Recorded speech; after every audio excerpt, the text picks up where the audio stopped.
Hello student, welcome to my channel velocity's learning. Myself Shikha. आज आपके लिए नया वीडियो जो हम लेकर आए हैं वो हमारा बच्चे 9th क्लास के लिए है। आपका जो चैप्टर है फंडामेंटल यूनिट ऑफ लाइफ, उसी चैप्टर में हम आज एक नया टॉपिक लेकर आए हैं। आज हम आपको डिस्क्राइब करने जा रहे हैं राइबोसोम्स, ओके, जो कि आपकी प्रोकैरियोटिक यूकैरियोटिक सेल्स जो होती हैं सब में मिलता है।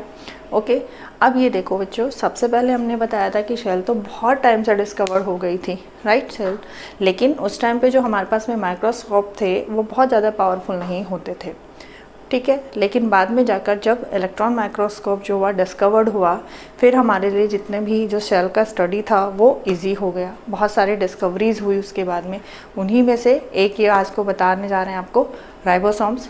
राइबोसोम्स क्या होता है? ये सर जॉर्ज पैलाडे हुए थे जिन्होंने 1953 में इसको डिस्कवर किया था। एनिमल सेल में इन्होंने इसको डिस्कवर किया था।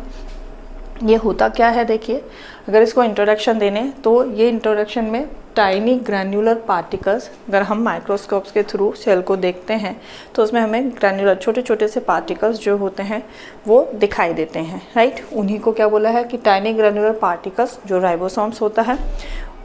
और ये सबसे बड़ी इंपॉर्टेंट थिंग कि जो राइबोसोम्स होते हैं वो मेम्ब्रेन लेस होते हैं, मेम्ब्रेन उनमें नहीं होता, वो किसी भी मेम्ब्रेन से क्या होता है, बाउंड नहीं होते हैं। ओके, तो इसीलिए क्या कहा जाता है कि जब ये मेम्ब्रेन से बाउंड नहीं होते हैं तो ये आपकी जो प्रोकैरियोटिक सेल्स होती हैं उसमें भी मिलते हैं और यूकैरियोटिक जो सेल्स होती हैं उसमें भी मिलते हैं। बट क्योंकि मेम्ब्रेन लेस होने की वजह से हम इनको सेल ऑर्गेनिज्म में काउंट नहीं करते हैं, ठीक है। फिर सेकेंड वन, इसी के बेस पे हमने कहा कि ये दोनों में मिलते हैं, प्रोकैरियोटिक्स में भी मिलते हैं और यूकैरियोट्स में भी मिलते हैं। तो इसी के बेस पे हम इसको कहते हैं कि ये हमें 2 फॉर्म्स में मिलता है।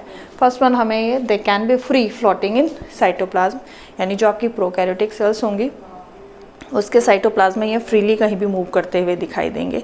ओके, सेकेंडली बताया attach to the endoplasmic reticulum. हमने जब एंडोप्लाज्मिक रेटिकुलम को आपको डिफाइन किया था प्रीवियस वीडियो में, उसमें आपको बताया था कि एंडोप्लाज्मिक 2 टाइप्स का होता है। एक आपको बताया था स्मूथ एंडोप्लाज्मिक रेटिकुलम बताया था और दूसरा आपको रफ एंडोप्लाज्मिक रेटिकुलम बताया था। तो वहाँ पर एक चीज़ आई थी कि जो राइबोसोम्स होते हैं वो अटैच रहते हैं किसके साथ में, आपके एंडोप्लाज्मिक रेटिकुलम के साथ में, जिसकी वजह से वो क्या होता है, आपका रफ एंडोप्लाज्मिक रेटिकुलम कहलाता है। तो इसीलिए यहाँ पर बोला था कि अटैच फॉर्म में भी मिलता है किसके साथ में, टू द एंडोप्लाज्मिक रेटिकुलम। दोनों फॉर्म में हो गए, फ्री फॉर्म में भी मिल गए हैं, अटैच फॉर्म में भी मिल गए हैं, ठीक है। Present in a prokaryotic and eukaryotic, just अभी हम लोगों ने एक्सप्लेन किया था, क्योंकि ये मेम्ब्रेन लेस होता है तो दैट्स वाई ये प्रोकैरियोटिक्स में भी मिलता है, ठीक है। अब now we are coming structure. Structure क्या होता है राइबोसोम्स का? कंपोज्ड ऑफ 2 सब यूनिट्स, यानी जो राइबोसोम्स होता है वो 2 सब यूनिट से मिलकर बनता है, या कह सकते हैं हम 2 पार्ट से मिलकर बनता है। 2 पार्ट्स इसमें होते हैं इसका। एक तो इसका होता है स्मॉल राइबोसोमल सब यूनिट, यहाँ पर आपको डायग्राम में दिखाई देता है। दिस वन, ये आपका क्या है, स्मॉल राइबोसोमल यूनिट है आपकी, ठीक है, सब यूनिट।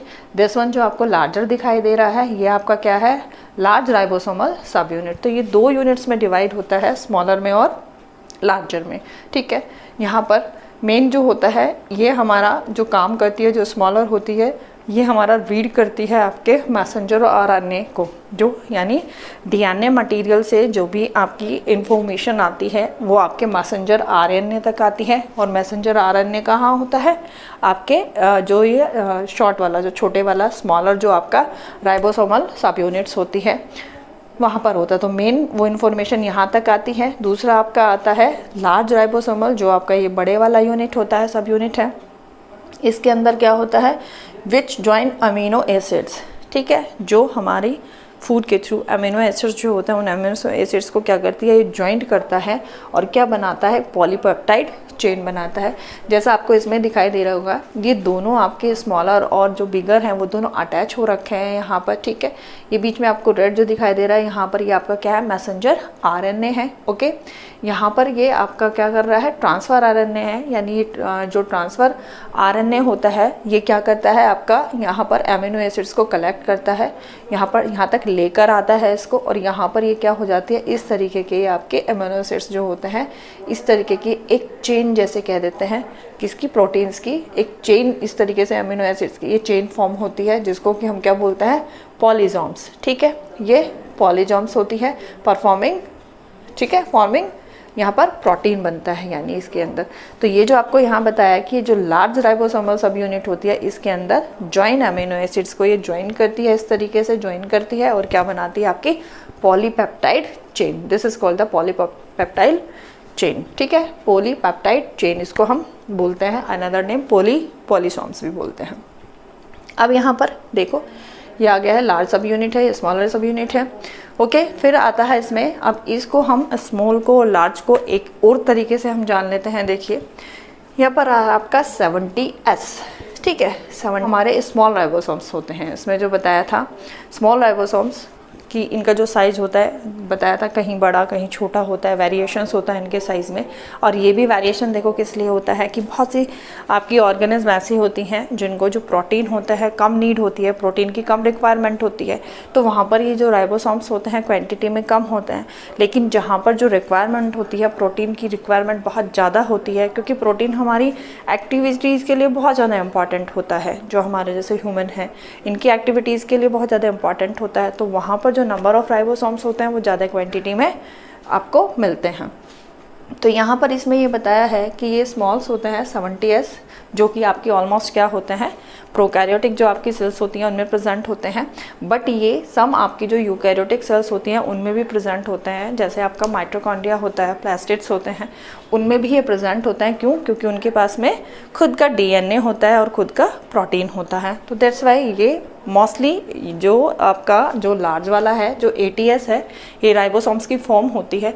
70S तो जो मिलता है वो किस में मिलता है? मोस्टली प्रोकैरियोटिक में। लेकिन कुछ यूकैरियोटिक जो भी जस्ट आपको बताई हैं कि किस किस में आपकी जो माइटोकॉन्ड्रिया होता है और आपका जो प्लास्टिड्स होता है उनमें मिलता है ये। लेकिन अब 70S और लार्ज 80S जो इसकी फॉर्म होती है, राइबोसोम्स 80S जो होता है वो आपका किस में मिलता है? आपका लार्ज, जहाँ पर मतलब बहुत ज़्यादा बड़े साइज़ में जो होता है राइबोसोम्स का बताया था। राइबोसोम्स का स्मॉलर साइज़ होता है तो 70S होता है, एक लार्ज साइज़ होता है तो वो 80S होता है, राइट। अब इसमें हमने बताया कि जो हमारा राइबोसोम्स है वो किससे है? RNA से और प्रोटीन से कंबाइंड होते हैं। RNA और प्रोटीन कंबाइंड होते हैं। तो यहाँ पर जो आपके 70S में हमने बताया है, यहाँ पर आपका जो ये RNA और प्रोटीन का जो रेशो है वो 60:40 होता है। किसमें? आपके जो स्मॉल यानी 70S जो राइबोसोम्स होते हैं उसमें आपका रेशो जो होता है 60:40 होता है। RNA 60 एंड जो आपका प्रोटीन होता है वो 40 होता है, ठीक है। राइबोन्यूक्लिक लार्ज जो होता है 80S में, अगर हम इसमें चलते हैं तो ये होता है 40:60, यानी यहाँ पर जो RNA होता है वो 40 होता है और जो प्रोटीन होता है वो 60 में होता है, जो आपके 80S होते हैं, ओके। इसको न्यूक्लियो प्रोटीन्स बोलते हैं, राइबोन्यूक्लियो प्रोटीन जो होता है आपका ये, ठीक है। अब आता है इसमें ये जो चीज़ हो गई, ये तो बता दिया आपको कि 70S और 80S 2 टाइप्स के होते हैं। इसमें रीज़न भी बताया कि 60-40 में आपका क्या होता है, जो 70S होते हैं उसमें 60 और 40 में क्या होता है आपके RNA और प्रोटीन्स होते हैं। और लार्ज में आपके बताया है कि 40:60 जो होता है 40:60 रेशो में RNA और प्रोटीन होते हैं, ठीक है।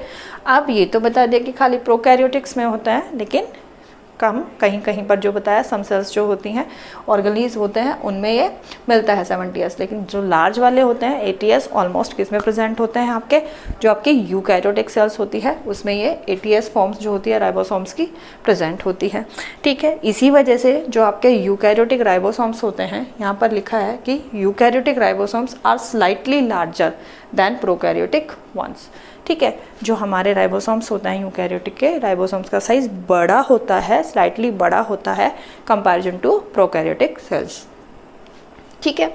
अब आते हैं इसके फंक्शन पर, जबकि हमें नॉर्मली पता है कि इसका जो फंक्शन होता है वो क्या होता है। फंक्शन राइबोसोम्स का हमें पता होता है कि प्रोटीन सिंथेसिस का ही ये काम करता है और इसीलिए इसको क्या बोलते हैं हम? प्रोटीन फैक्ट्री भी बोलते हैं, ओके, प्रोटीन फैक्ट्री भी बोलते हैं। अब यहाँ पर आपको जो ये हमने 70S और 80S बताए थे, इसको देखो अगर हम क्या करते हैं, यहाँ पर हमने ये बनाया हुआ है, ये इसकी रेशो स्मॉल 70S में अगर हम इसकी रेशोज़ बताते हैं तो जो हमारा स्मॉलर जो पार्ट होता है वो 30S होता है और जो लार्जर पार्ट होता है वो हमारा क्या होता है 50S होता है। अब आप बात करेंगे कि मैम कि अगर हम इनको कंबाइन कर रहे हैं तो ये तो जो है 80 बैठ रहा है, और यहाँ पर तो जो था 70s है, यहाँ पर तो ये इनका सम जो है 80s आ रहा है, तो ये 10 कहाँ गया। तो देखो बच्चों, इसमें क्या है, एक सिंपल सी बात बताते हैं।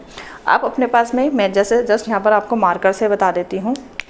ये देखिए, ये मार्कर है, इसका ये क्या है, इसका कैप है। तो हम यहाँ पर मान लेते हैं कि ये जो हमारा है ये लार्ज वाला है और ये हमारा स्मॉल वाला है। तो जब हम इनको क्या करते हैं, अटैच करते हैं, कंबाइंड करते हैं, तो आपका क्या होता है, कुछ जो इसमें पार्ट होता है वो मर्ज हो जाता है। मर्ज हो जाता है, जैसे पेन भी हैं, आप पेन को बंद करते हैं, पेन की कैप को शॉर्ट पार्ट मान लो, बाकी पेन जो हिस्सा है उसको जो है लार्ज पार्ट मान लो। तो जब आप पेन को क्या करते हो, बंद करते हो, कैप लगाते हो, तो कुछ एरिया जो होता है उन दोनों का क्या हो जाता है, कॉमन हो जाता है, यानी कुछ एरिया दोनों का मर्ज हो जाता है। ठीक है, तो वो जो मर्ज एरिया है, जो यहाँ पर ये 10s एक्स्ट्रा हो रहे हैं, वो यहाँ पर क्या है, आपका मर्ज वाला एरिया है। यानी जब दोनों ये क्या होते हैं, इस तरीके से कंबाइंड होते हैं, तो इनका कुछ एरिया क्या होता है, दोनों का मर्ज होता है। और वो मर्ज एरिया ही यहाँ पर क्या आ जाता है, जो 10s बचा हुआ है आपके अकॉर्डिंग कि भाई इनका ऐड करके ये आता है, तो वो 10 मर्ज वहाँ पर मर्ज हो जाता है। ठीक है, तो ये तो हो गई थी आपकी 71 की एक तरीके से स्ट्रक्चर बनाई है। अब आपके 80s के स्ट्रक्चर बनाते हैं। 80s में देखें यहाँ पर क्या होता है, ये होता है आपका 40 और 60s में, 40 और 60s में होता है। जो 80s राइबोसोम्स होते हैं उसमें 40 और 60s में होता है ये। ठीक है, तो यहाँ पर भी वही 60-40 आपका 900 हो जाता है। बट जब ये कंबाइंड होंगे तो यहाँ पर वो भी एरिया जो है वो मर्ज हो जाएगा। जो 20 यहाँ पर बचा है वो क्या हो जाता है, आपका एरिया मर्ज हो जाता है।